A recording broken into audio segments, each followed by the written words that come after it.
So I'm going to go over what we learned so far.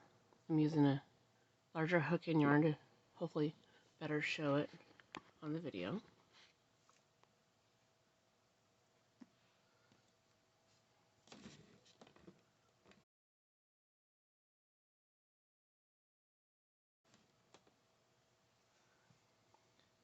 So our slip knot, if you want to do the monster, remember we take the end of our thread, keep it in our left hand,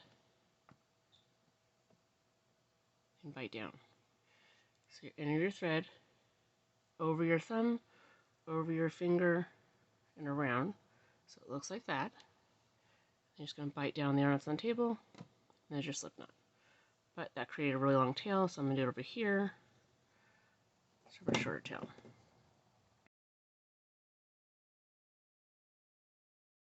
Then I insert my hook. Chain stitch, or just wrapping it around and pulling it through the loop that's on the hook. Wrapping it around, pull it through the loop. If you're still at the stage where you got to do it one by one, that's fine. Wrap it around, pull it through the loop. This is your chain stitch. Wrap it around, pull it through the loop. Wrap it around, pull it through the loop. That's your chain stitch. This is really loose because of the yarn and hook I'm using. But to better show you on camera, it's a little bit better. So just wrap it around, and then the loop that you had on your hook needs to go over your wrap. That's your chain. Eventually you'll be able to do it without having to let go of anything, and do it like this. If you're still at the stopping, wrapping, and picking it up, that's fine. But if you look at it from one way, it kind of looks like a braid. If you need a specific count, say I wanted to make a scarf that was 10 stitches wide, I would do 10 stitches plus an extra stitch or two depending on my next stitch to get up to the next level, so kind of like a step up. I didn't count when I was doing this because I'm not making things specific, I'm just showing the stitches. So let's say I'm going into my next round, which would be a single crochet. This is, we'll just pretend it's 10. For single crochet, you would only need to do one more chain, which would be your step up. So this here was like just as my next chain, and this over here was my last chain of my 10. So let's pretend this is number 10, this would be number 11. 11 we don't use, it is just our step up or to get us to the next row. So for number 10, we're going to take our hook and go front to back. Front to back. Remember, your hook most of the time will be facing upwards to you. If it helps you draw a little smiley face on here, you can. It goes front to back. Fact. You can always do this on your hook. That way you have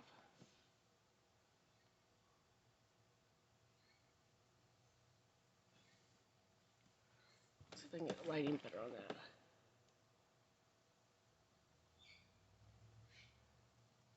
Doesn't help when the metal is shiny. But there's a smiley face on my hook. If that helps you, so we can always see the smiley face. Anyways, so that was stitch 11. You can't go back into your last stitch, which is why it's your step up, because if you see, if I pull the string that's around my hook, it's pulling from my skein. Going into that would undo it, which is why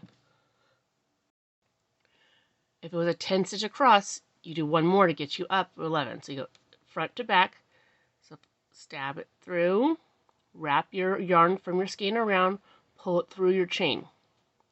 Now you'll have two loops. You're going to wrap it again, pull it through both. That is a single crochet. Go into your work on the next stitch over, and we go right to left. So the opposite when we're writing, because writing's left to right. Wrap it around, pull it through your chain, wrap it around, pull it through both loops. Go into your work, and you're moving over. So you're going you can see these little bumps.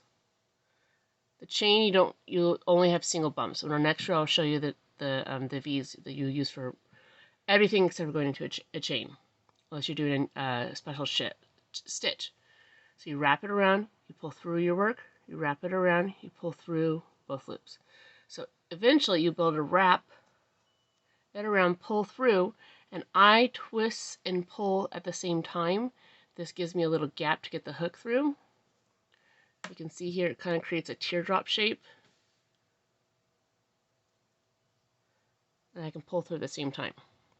If you're still working on practicing, you're not going to be at that stage, so you can take it, wrap it around, take your chain, go over it.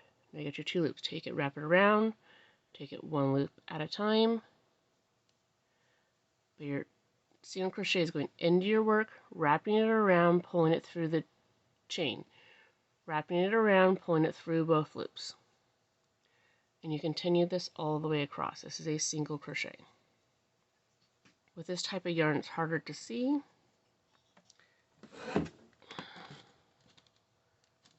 Moving the slide around changes. Maybe just getting rid of the slide.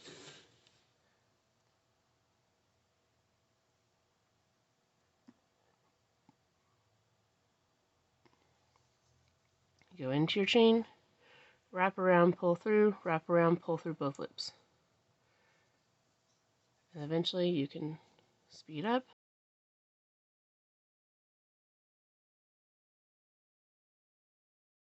Now this gets me to the end.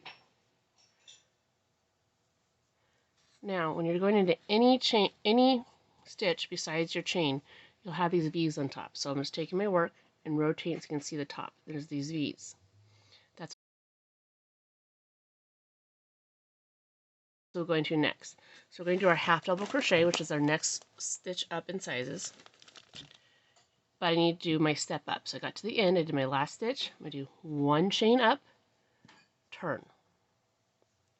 Now I can do my half double. Half double wraps your hook, then goes into your chain or your stitch. Now it's just not a chain. Wrap your hook again. So at this point you've got 1, 2, 3. Your V's count as 1, 3, 4 loops. You're going to pull through that wrap you just did through your single crochet from the previous one. So now you got 3 loops. Wrap it again and bring through all 3 loops. That's a half double. So you wrap it, go into your work, wrap it, pull that wrap through the work, gives you 3 loops. Wrap it, and if you need to, stop and go 1, 2, 3, you can. So you wrap it, you go into your work. Make sure your wire clothes wet. Remember, your hook wants to stay facing you, and you're always going like you're poking someone. Wrap it, wrap it, pull through your work, wrap it, pull through all 3 loops.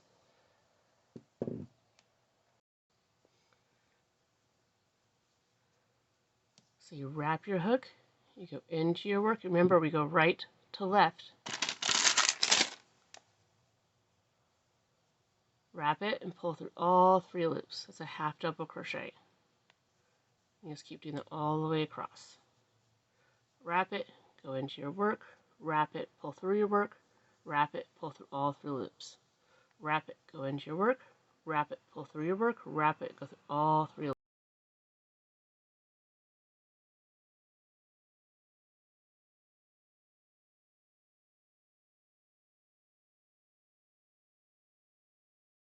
This is where you kind of might lose it.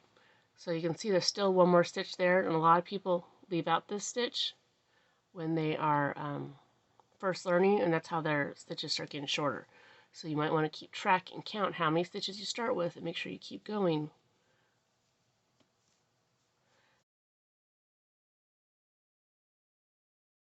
Now, because I'm at the end of my row, I need to do my step up to the next one.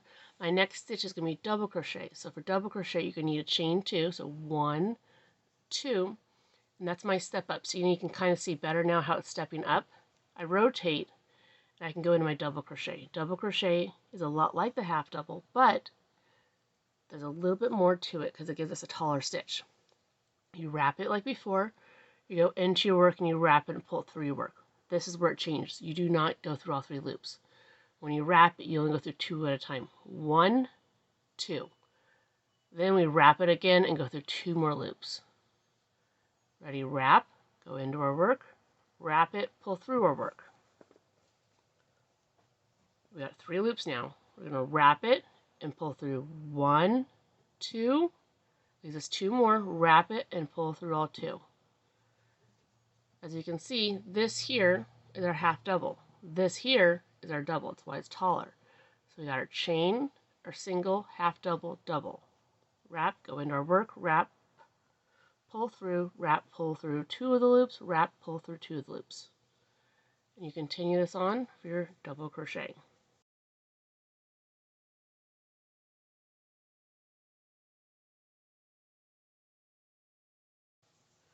So you're wrapping your hook, you're going into your work, wrapping your hook, pulling through your work. This is where it changes from half double to double. When you wrap it, you only go through 1, 2 loops, and then you got to wrap it a second time and go through 2.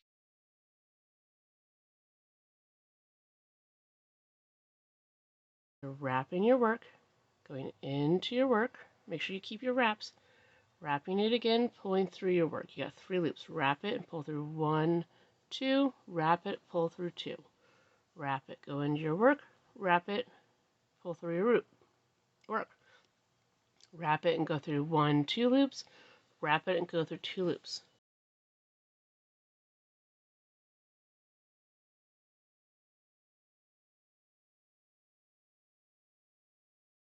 Now this next stitch for our next row we didn't get to, but it builds upon this, and it's the end of the quote-unquote official stitches, but I've done things where I've used more. So I get to my end.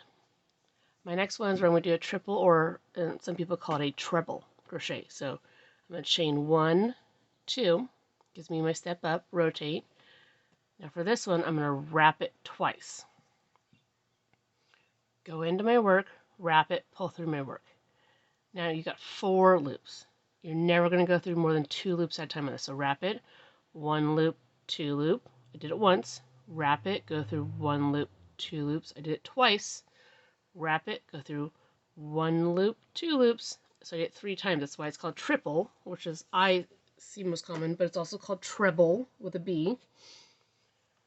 So you wrap it twice, you go into your work, you wrap it, pull it through. Wrap it, go through 2 loops at a time, wrap it, 2 loops at a time, wrap it, 2 loops at a time. Wrap it, into your work. Wrap it, pull it through your work. Just need to get some more yarn.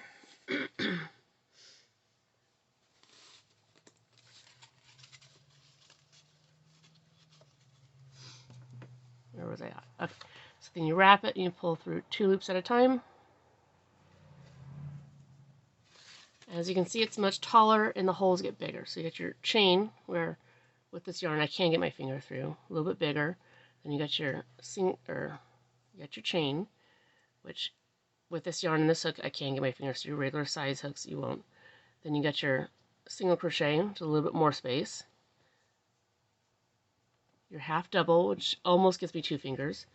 Your double crochet, which does give me 2 fingers. And your triple crochet, which gives me pretty much 3 fingers to the hole.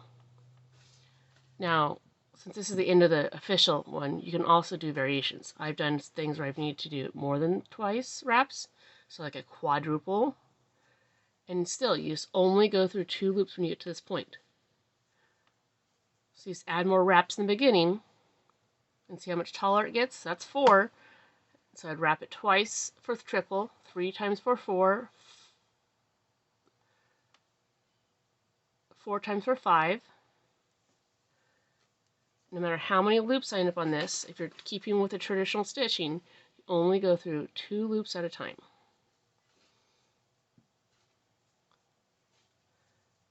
And as you can see, the spacing just gets bigger. Now after triple or treble, depending on what you want to call it, that's the end of the official stitching. But depending on what you're trying to accomplish, you can keep doing it as far as you want for the most part. It will get just bigger and looser, but you get the same kind of stitch. So as you can see, the rows, they get bigger.